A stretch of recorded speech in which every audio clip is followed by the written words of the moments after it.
अस्सलाम वालेकुम। हमारा 14वां मौजू है दिल ही दिल में खुदा से वादा।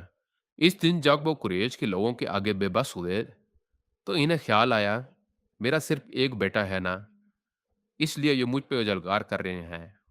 मैं अकेला जमजम होता रहा, किसी ने मदद ना की। मेरे साथ मेरे 10 जवान बेटे खड़े होते तो देखता यूं मुझे कैसे रोकते, कैसे मुझ पे दबाव डालते। सैयदना अब्दुल मुतलिब चले तो काबा से यसरब की तरफ से, मगर सोच अल्लाह को रहे थे। अल्लाह को सोचते सोचते अल्लाह से दिल ही दिल में एक वादा कर बैठे। देख अल्लाह, अगर तूने मुझे जिंदगी में 10 बेटे दिए और मैंने इन्हें जवान देख लिया तो एक बेटा तेरा हुआ, इसे तेरे नाम पे कुर्बान कर दूंगा। वादा, उन्होंने वादा कर लिया। अल्लाह ने सुन लिया। बाकी किसी को इल्म ही नहीं कि ये अल्लाह से कौन सा बंधन बांधे बैठे हैं।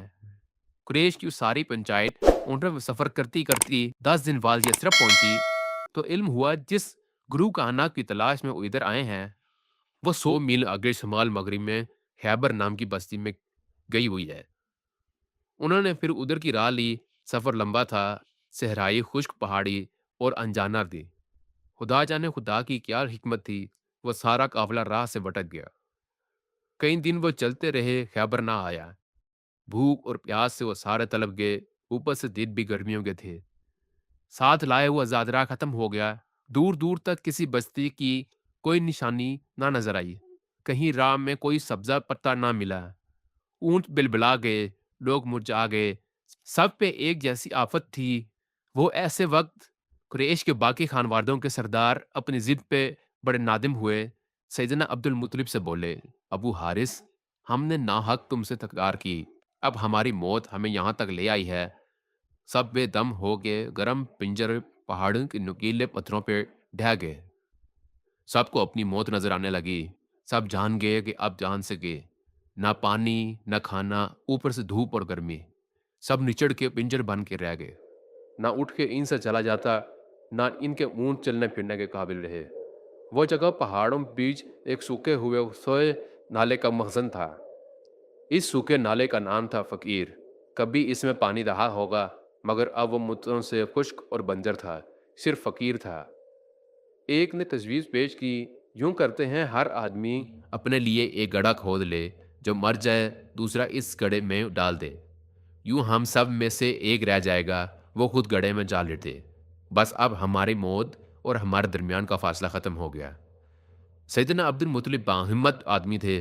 बोले, ऐसे यूं ना गिरे रहो, उठो, उठाओ अपनी अपनी सवारी। क्या पता अल्लाह हमें पीने को पानी दे दे। इधर पानी की एक बूंद भी नहीं। अबू हारिस, हमें मरने दो। सब बेसुध हुए, गिरे पड़े थे। उठो।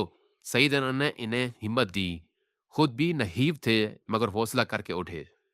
अपना ऊंट उठाया तो अजीब वाकया हो गया। नीम मुर्दा लोगों के अंबू में खुशगवार हैरत की चीख उभरी। मौत को तस्लीम किए लोगों के चेहरों पर जिंदगी की लहर आ गई। सैयदना अब्दुल मुतलिब का ऊंट भी कमजोरी के बायस एकदम से ना उठ सका। उठते उठते इसने अपना वजन सहारने के लिए जमीन पे एक दो बार पांव मारे। जिधर सैयदना के ऊंट ने पांव मारा तो इधर से पानी का एक चश्मा उभर पड़ा, ठंडा मीठा पानी।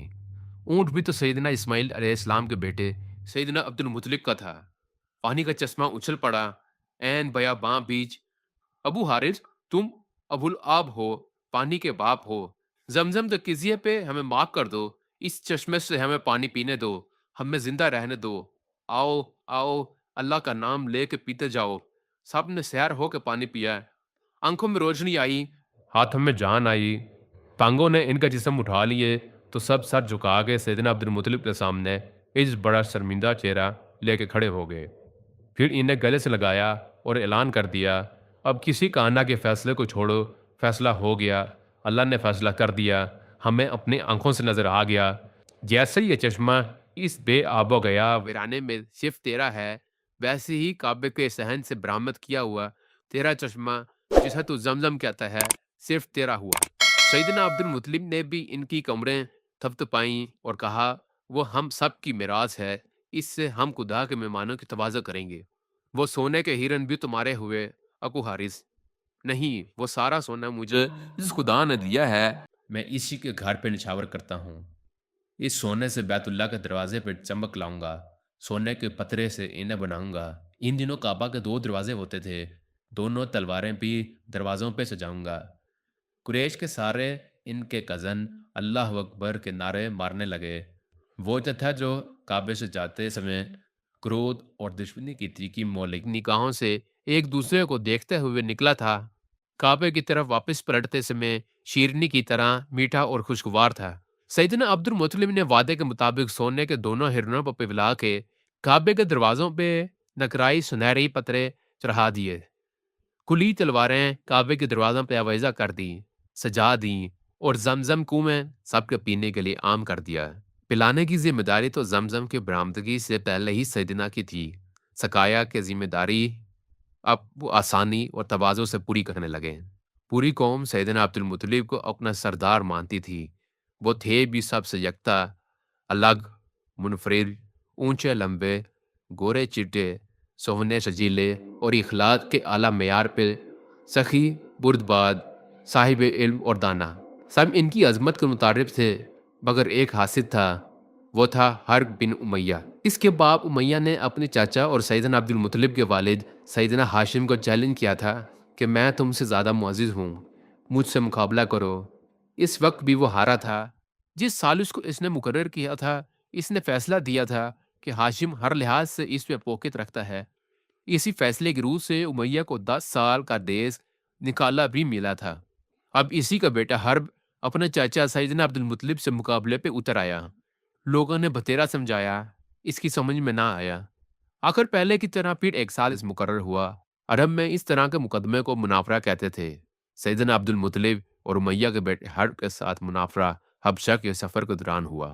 حبشہ پہنچ کے دونوں نے حبشہ کے بادشاہ نجاشی کو ثالث مقرر کر لیا۔ نجاشی بادشاہ تھا، حرب بن امیہ کے اس بچگانہ روش سے دور رہا۔ کہنے لگا، یہ میرا کام نہیں، تم اپنے قافلے کے لوگوں میں سے اپنا ثالث مقرر کرو۔ ناچار نزیل بن عبد العزا جو بنی عدی سے تھا، اسے یہ ذمہ داری نبھانا پڑی۔ اس نے حرب بن امیہ کی ساری بات سنی اور اپنا فیصلہ سنا دیا۔